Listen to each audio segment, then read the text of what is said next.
Yay! Unnecessary. This is Deeji Killian, the director of the Northwest Firelight Chorale. It's true. Yes. And this handsome hunk of blue-eyed gorgeousness is my husband, Bob Tangney, also known as our bass section leader with the lovely bass hummingbird. voice. Ooh, hummingbird. That's the symbol of joy. Ah. Uh-huh. Wow, look at that. Oh, and there's joy just flittering right by and coming back. And it was so nice of that hummingbird to pay us a visit right when I was introducing you, too. Yeah, oh, that's lovely. Yeah. And he is. He's a joy to live with. He's just, And he's my right-hand guy for the choir. He does all kinds of things and is a huge support. And we live together in this 1904 house. Our mission is to invite the opening of people's hearts to love and healing through inspired rehearsals and performances of soul-stirring music. That is something the world is always needing, but right now, I think it's just so valuable to let people know that they're loved and they're thought about. And it also lifts us up. Yeah, we have absolutely. some project that we can be working on that is a positive energy to be putting out there right now. Once a year, we do a big fundraiser, just once a year. And it's where we bring in a very large chunk of our yearly budget. 1 week before we were to perform, we had to cancel due to the COVID-19 situation. What do we do about all that money we just lost? And of course, everyone at that time would really know what was going on. Like, well, we'll still have our spring concerts and, but no, we had to cancel those too. So the combined revenue that we lost for our year budget would be around $50,000, which is a lot for us. We're a small nonprofit. Yeah. And maybe a little more. Maybe a little more. There's been this wonderful spirit in the broader world choral community because there is this, that initial shock of what? We can't meet? There's that, and the mourning, the loss of that. And then there's the, okay, now what do we do? Now what do we do? And we're in the now what do we do? And I love that. I kind of jumped right into that. I've had little moments of the, but I kind of was just like, oh, we can't meet. Well, we have to see everybody next Wednesday. Okay, Zoom. Okay, I've heard of this. So then off we go. We haven't missed a rehearsal. We haven't missed any of our Wednesday rehearsals. We carry on, and we get very creative, and it just keeps getting better.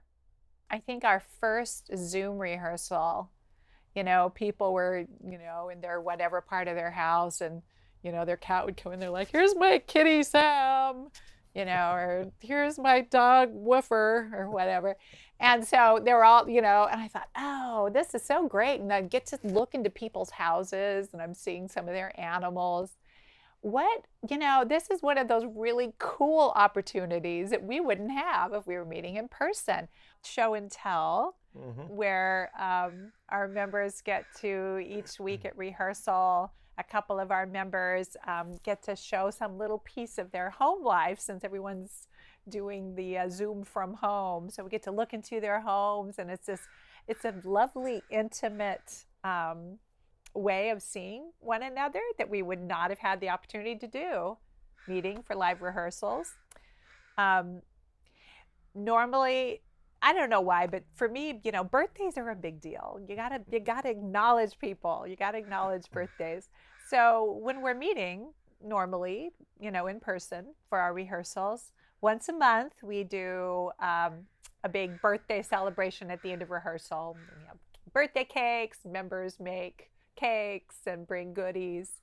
And we celebrate that month of birthdays. So if there's 8 people who have March birthdays, we sing to all of them, and they all get to blow out the candles and all that. Well, of course, we can't do that. and I was feeling bad for the folks that wouldn't be missing out on that.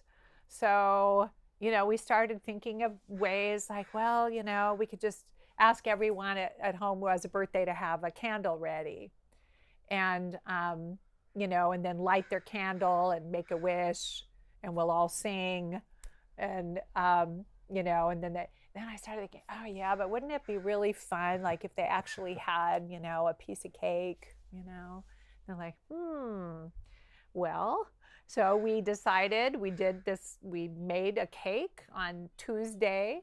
And then on Wednesday, we did everything very safe. So we had masks and gloves, and then we made the cake, and then we wrapped individual birthday candles in plastic wrap. And we had these boxes, these takeout boxes, are actually for the fundraiser, and we put a slice of cake and then the little candle wrapped up inside, so to have everything, and then put a little pretty kind of napkin-y thing.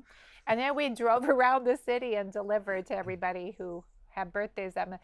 So that was very special, and people were just very happy and surprised. I'd text and say, hi, I'm standing about 20 feet from your door, and there's a piece of cake safely delivered in a box on your porch. They'd come out like, oh, I think it gave a little piece of that. Like, you're still here, and we're here, and you're important to us, and we're celebrating your birthday. And then so we delivered, and then I said, bring it to rehearsal. Don't eat it before then. Bring it to rehearsal tonight. So the first day we did that, about 6 hours of running around town. Yeah, we were down in Columbia City, and then West Seattle, and somebody was up in Linwood, and it was quite an adventure. Looking at where the people who had birthdays where they lived, like, wow, we're going all over town. We are, and the navigation on the phone that day decided to stop working. And that was a bit of a surprise. And so things took even a little longer than they would have. But then we did it again last month, right? Because we did it. Yeah, the first month was April, and then we did it again in May. And again, all over town. All over town. It's kind of fun, though. And it's very fun, and you get excited. At first, I always hope my cake turns out. So far, so good. So I keep making the same one. Sorry, people, you're all going to get the same cake because it's working. In general, if people are attracted to be in a choir, it's not because they want to be a soloist. It's because they want to be in a choir, and they want to hear all the voices, and they want to hear the harmonies. And so there is just that wonderful feeling of what happens when we all get together to sing. And that's true for every choir. Ours kind of adds that very strong, warm and fuzzy piece. We focus a lot on being really expressive. So I think people feel pretty comfortable being who they are with one another. And that creates a very open and supportive and loving environment. So not being able to actually meet, and yes, it's tough. There's no doubt in my mind that I'm 100% committed to doing what I can do. And as the director, you just wish you could do more for people. And my members who are really shy about recording their voice all by themselves, and I just my heart goes out to them. I mean, we have to say, it's like, this isn't what I signed up for. I had imagined this whole experience that I've been getting, and suddenly it's not there. That is a challenge, and they're hearing their voices by themselves. And so it's a big adjustment for everybody. And it's wonderful that we have this option rather than the nothing at all. It's really hard to say how long we're going to be virtual. I would guess maybe a year, hoping for less, hoping for not more than that. We want it to be safe before we meet again. We don't want to put one another or audiences too in any kind of dangerous situation. We're hopeful because there's so many people who want to get together. There are so many people and brilliant minds that are at work trying to figure this out. But realistically, it's going to be a while before they can figure it out, and then before science says, yeah, that'll work. You guys can do that. That's going to work. So until then, we are going to make the most of this new virtual frontier. We're super grateful for our wonderful, loyal audiences, our enthused audiences. And this is one of those times, because it's such an unprecedented situation. We can't give in the way we're normally giving through performances, but we do want to keep creating and keep giving in the way that we can when we're in this situation that we find ourselves in.